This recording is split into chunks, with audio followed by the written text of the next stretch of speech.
Bangladesh supreme কোর্টের senior আইনজীবী জনাব ব্যারিস্টার আব্দুর রাজ্জাক রোববার চিকিৎসাধীন অবস্থায় ঢাকায় ইন্তেকাল করেছেন। তার মৃত্যুতে শোক জানিয়েছেন বাংলাদেশ জামায়াতে ইসলামীর আমির ডাক্তার শফিকুর রহমান এবং বিএনপির ভারপ্রাপ্ত চেয়ারম্যান জনাব তারেক রহমান। ডাক্তার শফিকুর রহমান তার ভেরিফাইড ফেসবুক পেজে লেখেন, মহান রবের ডাকে সাড়া দিয়ে চলে গেলেন বাংলাদেশ সুপ্রিম কোর্টের সিনিয়র আইনজীবী জনাব ব্যারিস্টার আব্দুর রাজ্জাক।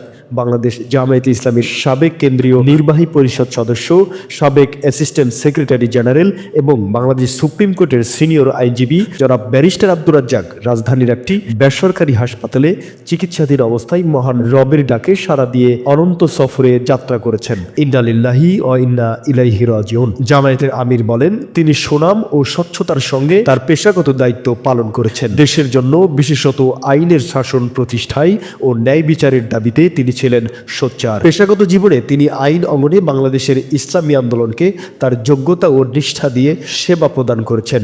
এর মধ্যে সাবেক আমিরে জামায়াত অধ্যাপক গোলাম আজম রহিমাহুল্লাহর ঐতিহাসিক নাগরিকত্ব মামলা এবং সর্বশেষ জামায়াত নেতৃবৃন্দের বিরুদ্ধে ষড়যন্ত্রমূলক মিথ্যা মানবতা বিরোধী মামলাগুলো প্রধান আইনজীবী ও কৌশলী হিসেবে ঐতিহাসিক ভূমিকা পালন করেছেন। তার অবদান জামায়াতে ইসলামী চিরদিন শ্রদ্ধার সাথে স্মরণ করবে। জামায়াতের আমির বলেন, মহান রব্বুল আলামিন তার সকল নেক খেদমত কবুল করুন, ত্রুটি বিচ্যুতি ক্ষমা করুন এবং এই অনন্ত সফরে রহমা ও নিরাপত্তা দিয়ে জান্নাতুল ফেরদাউসের বাসিন্দা হিসেবে কবুল করুন। শোক জানিয়েছেন বিএনপির ভারপ্রাপ্ত চেয়ারম্যান তারেক রহমানও। তিনি তার ফেসবুক ভেরিফাইড পেজে লেখেন, জামায়াতে ইসলামীর সাবেক সহকারী সেক্রেটারি জেনারেল এবং বাংলাদেশ সুপ্রিম কোর্টের জ্যেষ্ঠ আইনজীবী ব্যারিস্টার আব্দুর রাজ্জাক আজ রোববার বিকেল 4 ঘটিকায় রাজধানীর ধানমন্ডিতে একটি বেসরকারি হাসপাতালে ইন্তেকাল করেছেন। ইন্না লিল্লাহি ওয়া ইন্না ইলাইহি রাজিউন।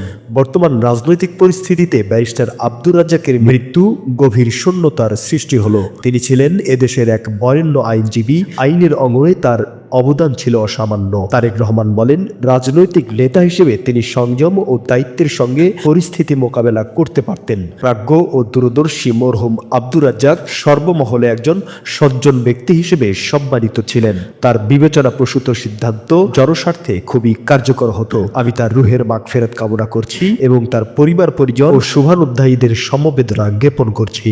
এই চ্যানেলটি সাবস্ক্রাইব করে বেল বাটনে ক্লিক করুন। সংবাদ সংগ্রহে উৎসাহ দিন, পাশেই থাকুন।